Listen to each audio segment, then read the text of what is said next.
right, hello and welcome to this training. As you can see from the title, what we're going to be covering today is the borrowed state and the mirror that corrects. And as you can see from the overview, what we're going to be talking about more specifically is false states and borrowed identity, excess importance and energetic debt, the cost across lifelines, the review, and your action items for the day or the next few days. Now, before we get started, if you like content like this, make sure to subscribe, like the video, comment below to let me know what you'd like to see next. And if you're an entrepreneur, creator, or a professional and you want to work with me one-on-one, then make sure to book a call from the link in the description. Now, with that said, let's get started and talk about false states and borrowed identity. So you've probably seen this happen a lot. Someone commits to something they're not actually ready for, a business they can't run, a role they can't really fill, a level of success their system can't really sustain. And at first it seems pretty fine, right? Then the pressure starts showing up, a difficult client, a challenging situation, a moment that requires some real capacity and real ability. And instead of admitting they reached a bit too far, to themselves at least, they start defending, explaining, blaming, and the language starts to get formal, accusations start appearing, threats start following, and the situation escalates until someone or something collapses. And so this training is about understanding what's actually happening underneath that sequence because it's not really random. It's not bad luck. It's a predictable pattern with predictable stages.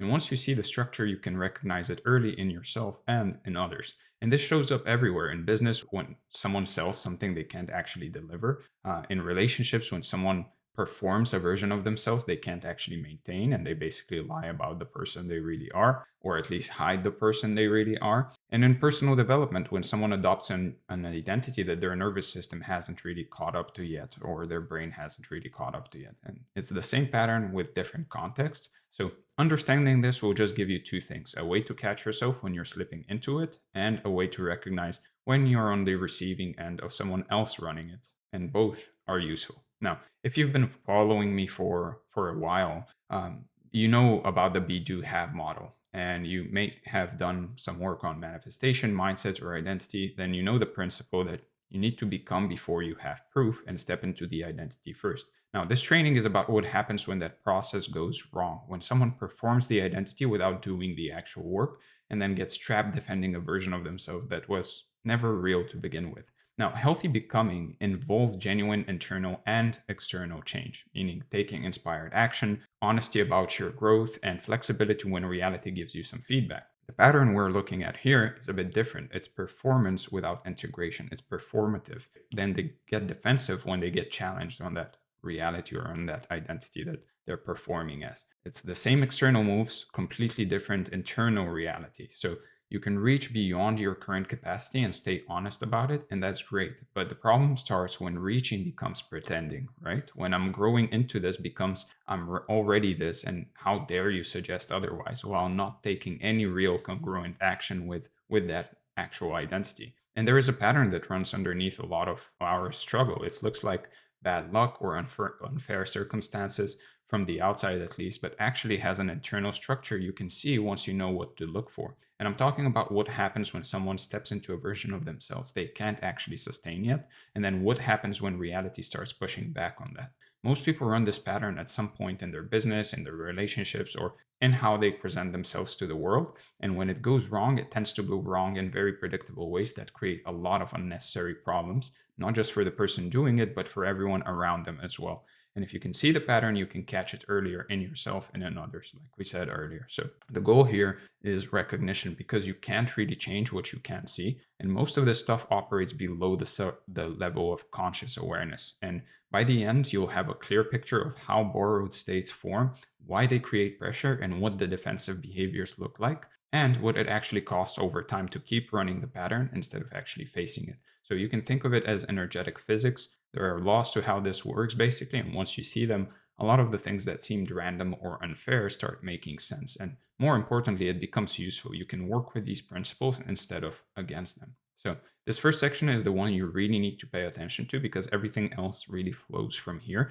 And if you don't get what a borrowed state actually is, energetically speaking, you'll keep running into the same walls and keep blaming external circumstances for what's really an internal mismatch. Now, a state isn't just a mood or a feeling. It's the energetic signature you're broadcasting at any given moment, and basically reality responds to that signature like a mirror responds to whatever's standing in front of it, right? The mirror doesn't judge, it just always reflects what's in front of it, which is how most people get confused. They think reality is doing something to them when actually it's just showing them what they're putting out. Now, when your state is authentic, meaning it's rooted in actual capacity, readiness, integration, the reflection tends to feel supportive and things start clicking and working and opportunities show up, friction stays low, and so on. When your state is borrowed, though, meaning you've stepped into an identity or commitment that your system can't actually sustain yet, the reflection starts to feel almost hostile. Pressure appears, things don't land, things don't work, and most people interpret that as bad luck when really it's just feedback.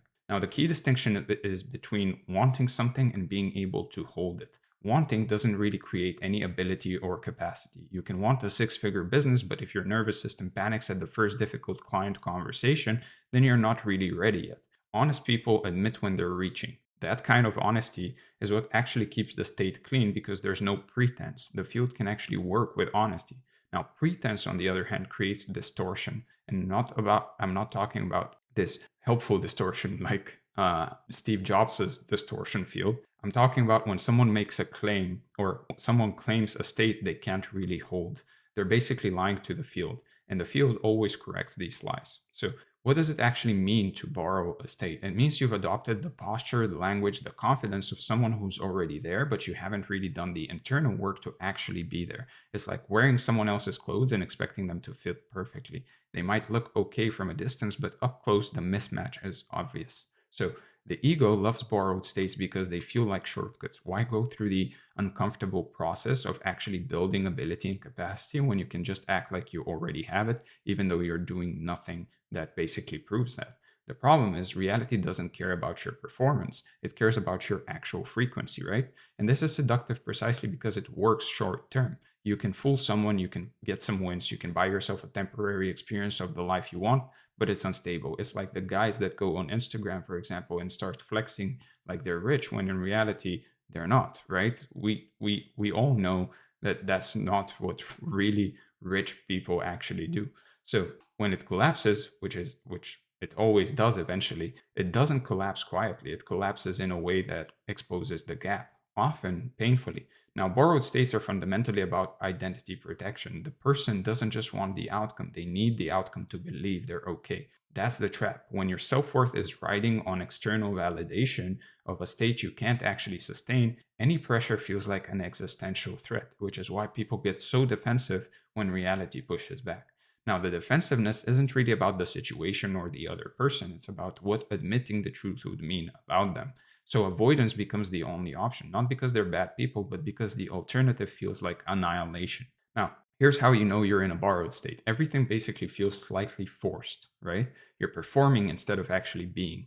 There's a background anxiety that won't quite go away, and you're hypersensitive to feedback. You get defensive quickly, and when the pressure shows up, your first instinct is to actually look for someone or something to blame. Now, the honest move is to notice this and basically name it. Okay, I reached too far. I claimed something I couldn't hold or do. Knowing when you're reaching is wisdom. That's how you actually grow, right? That's how you know where your knowledge or limits are, essentially. Real growth happens from truth. Every time you admit I wasn't ready, you become more ready. Every time you pretend, you become less. Because if you just pretend that you're ready, if you just pretend that you can do stuff or that you are certain things, well, then you will never actually allow yourself to do the work to really be those things or do those things. So, or to actually learn. So most people resist this, though. They double down, they insist the state is real, and they blame the mirror for the reflection.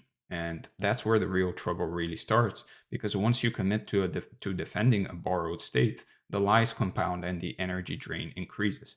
And this is exhausting, and eventually something breaks, right? Either the external situation collapses, or the person does, or usually both. The compounding nature of it is what makes it so dangerous, really. Each defense requires more defense. And the distance between who you're pretending to be and who you actually are starts to grow and keeps growing.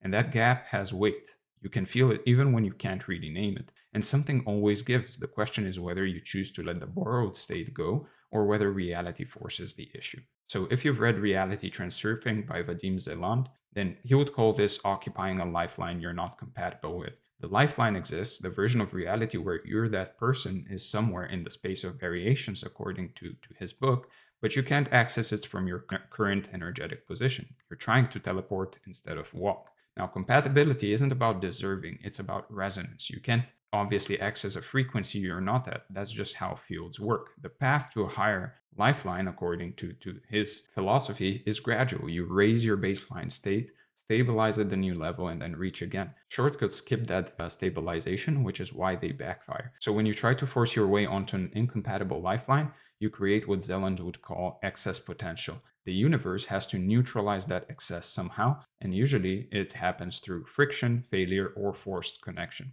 And the field will balance itself. If you create an imbalance, balance will be restored. That's just not negotiable. Now, Neville Goddard would probably frame this a bit differently. He'd say that the person imagined from desire, not from being. They visualized the outcome without actually assuming the state. They wanted the thing, but didn't really become the person who has it. So the bridge of incidents couldn't form properly. Now, the assumption has to feel natural. It has to feel like, of course, this is who I am, right? If there's strain, if there's grasping, if there's desperation, the assumption isn't really clean. And the unclean assumptions produce unclean results. So the work isn't to get the thing, the work is to become the person for whom having it is natural. That's a completely different project, and most people skip it because it's slower and harder. Now, when someone's in a borrowed state and reality starts pushing back, there's basically a predictable sequence of behaviors that show up. Forced intention, narrative manipulation, threats, and escalation. It's all the same pattern expressing at different intensities. Now, forced intention is trying to make something true through sheer will when the underlying state doesn't really support it. Is the energetic equivalent of just shouting louder when someone doesn't understand you or is speaking in a different language. More volume doesn't create more clarity, it just creates more noise. Every act of forcing creates more excess potential that needs to be balanced. So you're digging yourself deeper with every push. And you can spot forced intention by the language. It gets rigid and formal, your tone becomes demanding or threatening. There's always some invocation of authority, rules, consequences, and so on. Real power is casual. Real confidence doesn't need to dress itself up in official language, right? When someone starts sounding like a contract lawyer in a casual situation, they're compensating for something.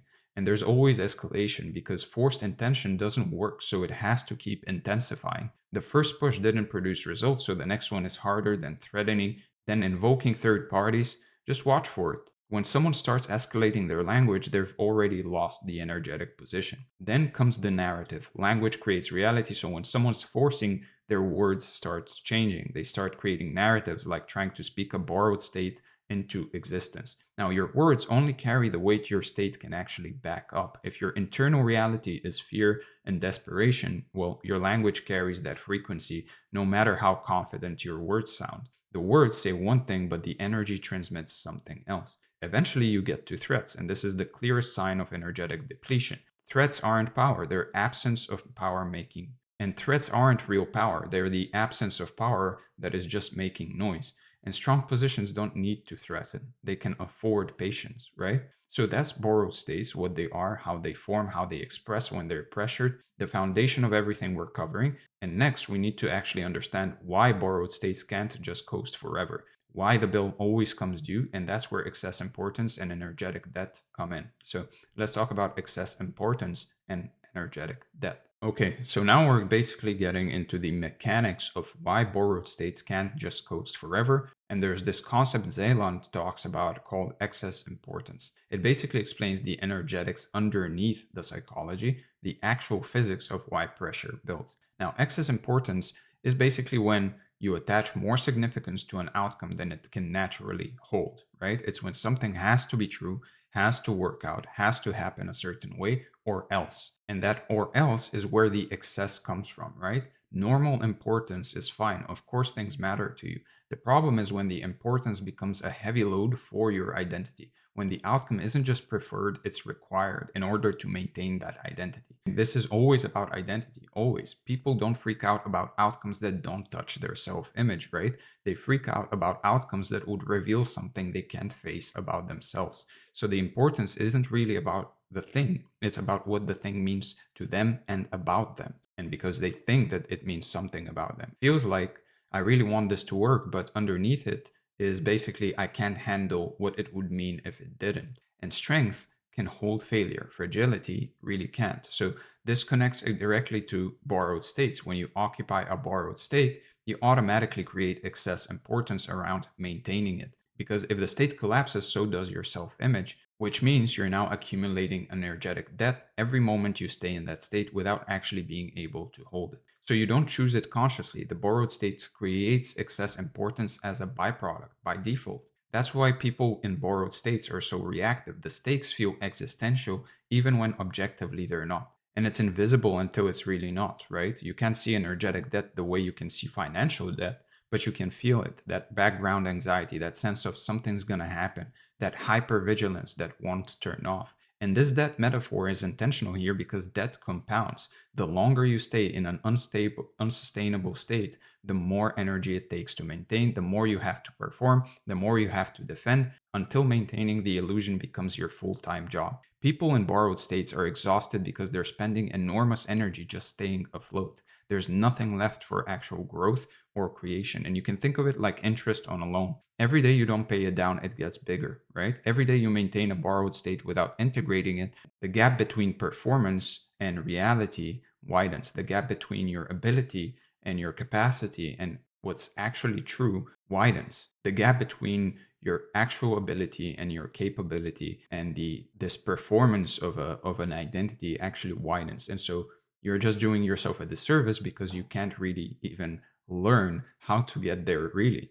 And the debt accumulates even when you can't see it building. So most people in this situation are in denial about the debt. They think if they just perform better, like if they just make believe better essentially, and they just look like they are this person even more so, and if they perform harder, push harder, believe harder, it will just work out. But that's not how debt works. Effort doesn't pay down this kind of debt, right? At least not this kind of effort.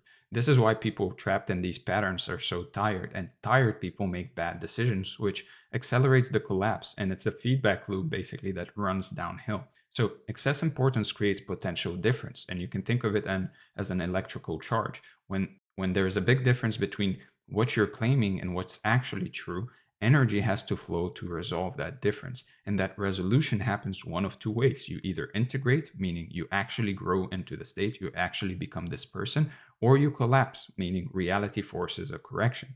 In theory, you get to choose which one. In practice, most people in borrowed states have already closed off the integration path because admitting they need to grow would threaten the identity they're protecting and pretending to be. So collapse becomes the default, not because it's inevitable, but because it's the only option left when integration has been refused, when growing, actually growing and putting actual effort and taking action has been refused. So the universe sends circumstances that neutralize that excess, meaning obstacles, people pushing back, things just not working. And you can tell when you're in excess importance by how you react to threats, to the outcome. If someone or something challenges your position and you feel disproportionate fear or anger, that's excess importance. Normal importance allows for calm responses. Excess importance triggers survival responses. There's often a physical component too. Tightness in the chest, shallow breathing, tension you can't release. The body knows when something isn't really sustainable, right? These signals are trying to basically help you. They're basically saying this isn't right, something needs to change, but most people override them because they're too committed to the performance. And the thing is, ignored signals get louder. The body will keep escalating until you listen or until something breaks. And the anxiety, the insomnia, the obsessive thinking, all of it is feedback trying to get through. Now, suppressing these signals works, obviously, short term, but makes things worse long term. The pressure has to go somewhere. If you don't let it out consciously, it comes out unconsciously, usually at the worst possible moment. Now, relationships, for example, become transactional when you're in excess importance. Everyone becomes either a threat to your position or a supporter of it, and that neutrality that you need to have completely disappears. And people can actually feel when you're using them to prop up your identity, and they pull back, which creates isolation right when connection would be most helpful. And the person in the borrowed state interprets that pullback as confirmation that the world is against them. And here you can basically see how the loop reinforces itself. The isolation confirms the paranoia, confirms the defensiveness, confirms more isolation. And this is how people get trapped, not by external circumstances, but by their own defensive structures. Now, the trap is internal. The walls they built to protect the borrowed state becomes a prison, right? So once you've externalized, once you've created a narrative, once you've threatened or escalated, you're now in a trap.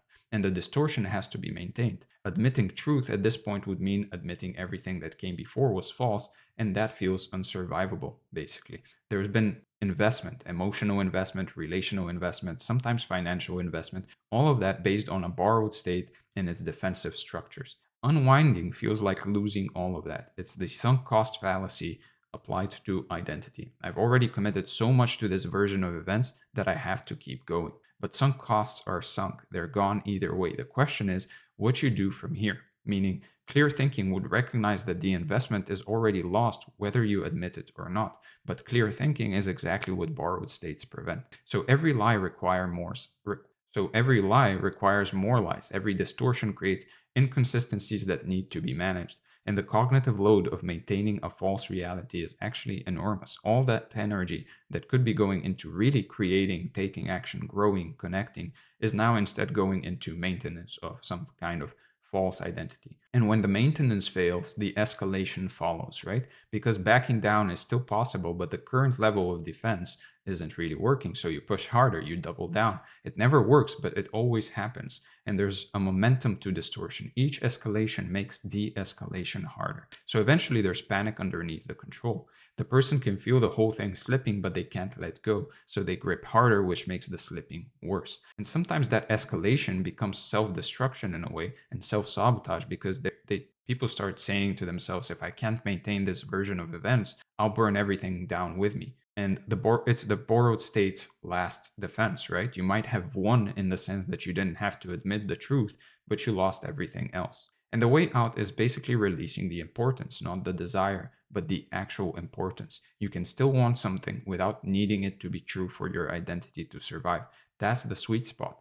That's where manifestation actually works, if you want to call it that way, or achievement actually works. The less you need something, the more easily it comes. Not because the universe rewards some kind of detachment, but because detachment is a sign of internal security and of neutral action taking, essentially. So, this is the paradox. Security doesn't come from outcomes, it comes from your relationship with yourself. When you trust yourself to handle whatever happens, you stop gripping outcomes so tightly.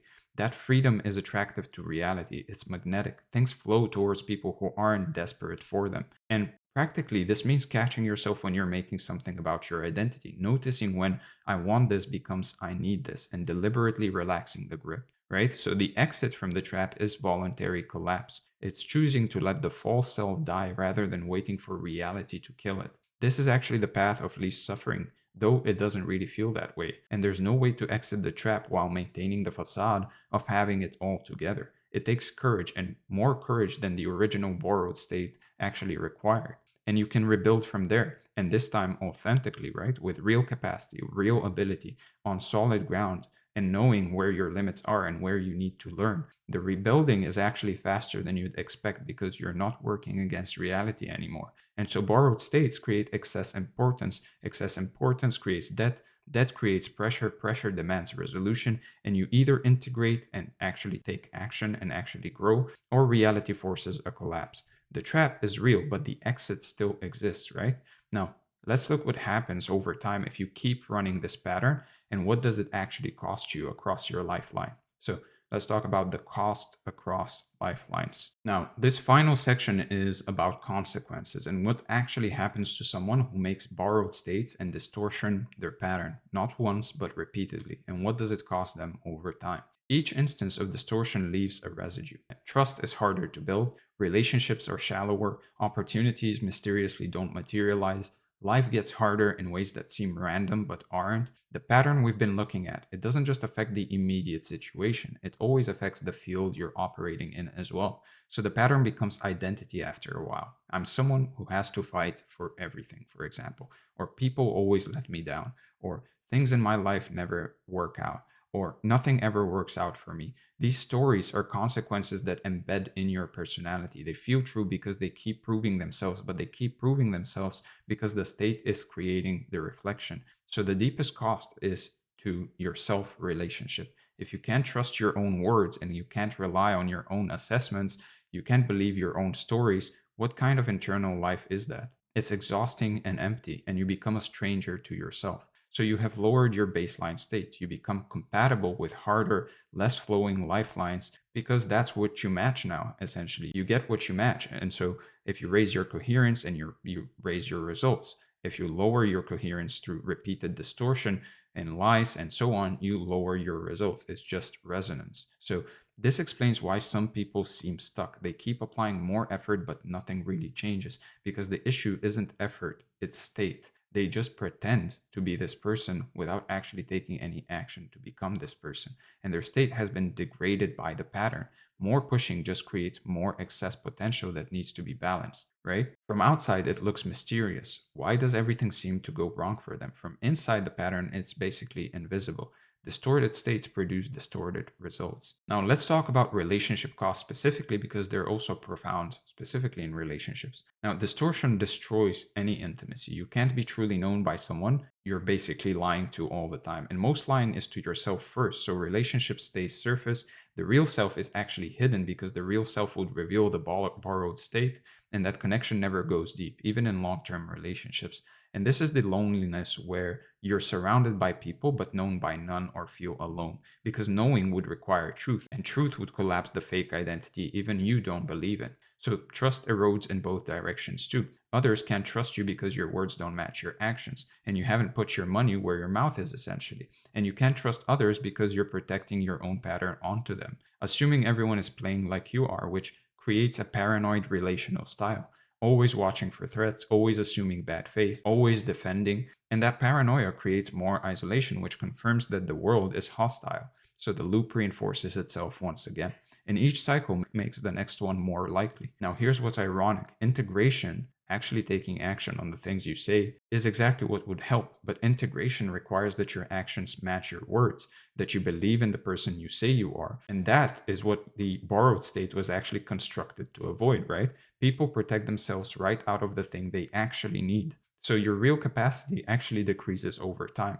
You'd think avoiding hard truths would preserve your energy, but it does the opposite. You become more fragile with each avoidance. It's the opposite of anti-fragile. You're getting weaker from stress instead of stronger because you're not actually facing the stress, you're deflecting it. And deflection doesn't build real capacity or ability, it erodes it.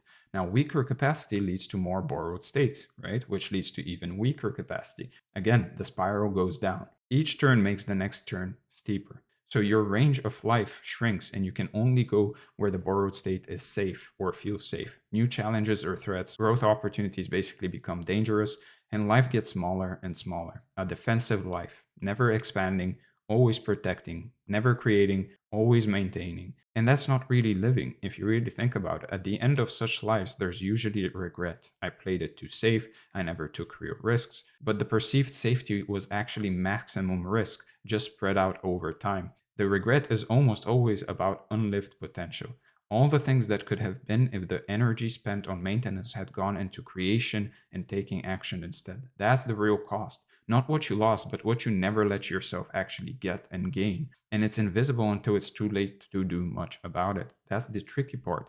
The costs are paid in slow motion over years. And by the time they're obvious, they've already compounded. Right? There's an energetic reality to all of this that's worth naming directly. Borrowed states put static between you and quote unquote source, however way you want to conceptualize that. Manifestation becomes harder, synchronicity disappears. The ease that some people seem to have, the flow, it's not luck, it's a coherent state. And coherence is what actually allows energy to flow. When you're coherent, things manifest quickly. When you're not, there's interference, so the signal doesn't get through. This is why some people's lives seem blessed while others seem cursed. Same universe, different reception based on the clarity of the receiver. So taking radical responsibility here is what matters because it means you can actually change it. You're not at the mercy of circumstance. You're at the mercy of your own state, which you can work on. The good news is that states can be rebuilt. Coherence can be restored. And it takes time and genuine work, but it's actually possible.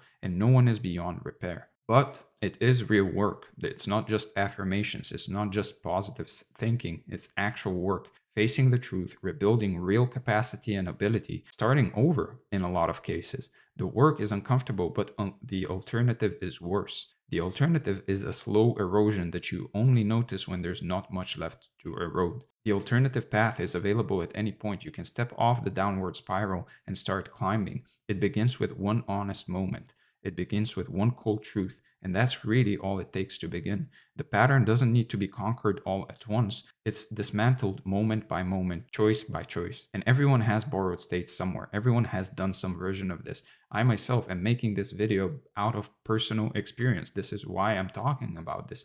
The pattern is human, and so is the capacity to choose differently. You can start again at any moment, and this time with integrity, right? And rebuild your actual capacity and your actual ability, not maintaining some fake version of things without actually taking the real action that would get you there for real. So with that said, let's go over the review. We went over the overview, the false states and borrowed identity, excess importance and energetic debt, the cost across lifelines, the review, and finally your action items for the day or the next few days. First, take an honest inventory of where in your life you might be occupying a borrowed state, where you've claimed readiness or capacity that your system can't actually sustain yet, and consider what it would mean to admit the truth to yourself first. And then identify one area where you've attached excess importance to an outcome, where you need something to be true for your identity to feel intact, and practice deliberately loosening your grip on that outcome. And then finally, choose one relationship or situation where you've been maintaining a distortion, however small, and tell one true thing, just one honest statement that you've been avoiding, and notice what opens up. With that being said, I hope you enjoyed the video. If you did, make sure to subscribe, like the video, comment below what you'd like to see next. And again, if you're an entrepreneur, a creator, or a professional, and you'd like to work with me one-on-one, then make sure to book a call from the link in the description. If you want this document along with this training, then make sure to join the free community, again, from the link in the description. With that being said, thank you for being here once again, and I'll see you in the next one.